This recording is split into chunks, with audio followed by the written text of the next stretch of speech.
ตกแรงมาคิดฮอดบ้านได้เนาะ แม่น มาอยู่ไทยกับพ่อเว้ากันฮู้เรื่องอยู่แน่แต่ค่อยไปพอฝรั่งบักอันหนึงหั่น ติ น่ะค่อยเว้ากับเพิ่นบ่รู้เรื่อง อ้าวเขาเป็นสันตัวคือบ่มาถามเฮา จะเว้าเป็นบ่ เขาเรียนมาเด้ แล้วภาษาอังกฤษเพิ่นเอิ้นอีหยัง มัง มังสวรัตน์บ่ บ่แม่นภาษาอังกฤษพระเพิ่นเอิ้นมัง อ๋อแล้วเจ้าอาวาสล่ะ มังกี้ กี่บ่แม่นตัวลิงบ่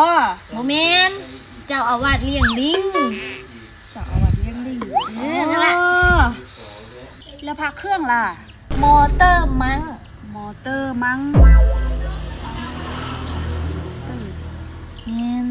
แล้วพาบินตาบาทล่ะ หิวมัง อ๋อคันเพิ่นบ่หิวนี่คือเพิ่นบ่เดินบินตาบาทบ่ แม่นนั่นแหละเพิ่นบ่หิวเพิ่นบ่ไปเด้ แม่นอยู่ตีแนวนี้แล้วพาอยากนอนเด้ ง่วงมัง เอ้ยภาษาอังกฤษสักนิดก็บ่เป็นเดี๋ยวแล้วพาอยากเข้าห้องน้ำเด้ ขี้แตกมัง เอ้ยภาษาฝรั่งสำเนียงค่อยก็เว้าได้อยู่ เอ้าข่อยก็เบิ่งตลกเขาเล่นกันจังซี่เนาะข่อยก็จำมาจังซี่